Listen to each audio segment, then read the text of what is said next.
गत 2 अगस्ट दिन सरकार एडिशनल सेक्रेटरी द्वारा गोटे चिठी रेकमेंडेशन लेटर प्रकाश पाई जो सरकार राजस्व विभाग अर्थ विभाग आईन विभाग गणशिक्षा विभाग और केतक विधायी मान गोटे स्टीयरिंग कमिटी होता से steering committee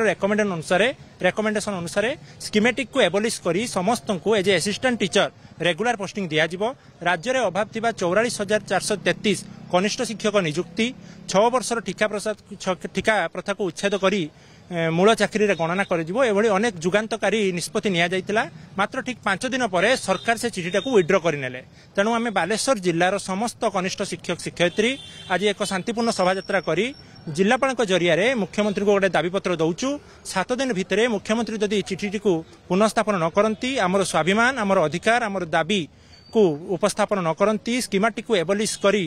as a regular teacher रूपे पोस्टिंग न दियंती ताहले आसंता 18 तारीख अगस्ट 18 तारीख रे केवल बालेश्वर नुहे समग्र ओडिशार 16,009 कनिष्ठ शिक्षक माने अनिर्दिष्ट काल पई कार्य बंद करी भुवनेश्वर रे गणधारणा देबे। बालेश्वर 650 शिक्षक आर्ट्स और साइंस रे 2टी पेपर मिसी पाखा 650 शिक्षक नियुक्ति पाइछे। आमको 15टी सीएल मिली आम गोटे लेखा सीएल व्यवहार करी आज आसीछु ता छाड़ी अनेक अन्याय होची आम प्रति जो उच्च शिक्षा आमर गोटे मौलिक अधिकार राज्य सरकार जो स्कीमेटिक जो योजना भित्तिक शिक्षक अच्छा से उच्च शिक्षा अनुमति दौना सरकार चिठी आसला जे महिला मानू 12टी अधिक ऋतुस्राव जनित छुट्टी दिज्व स्कीमेटिक मानू से छुट्टी वंचित करी अनेक दाबी नहीं आम आज राजरास्त रैली करूँ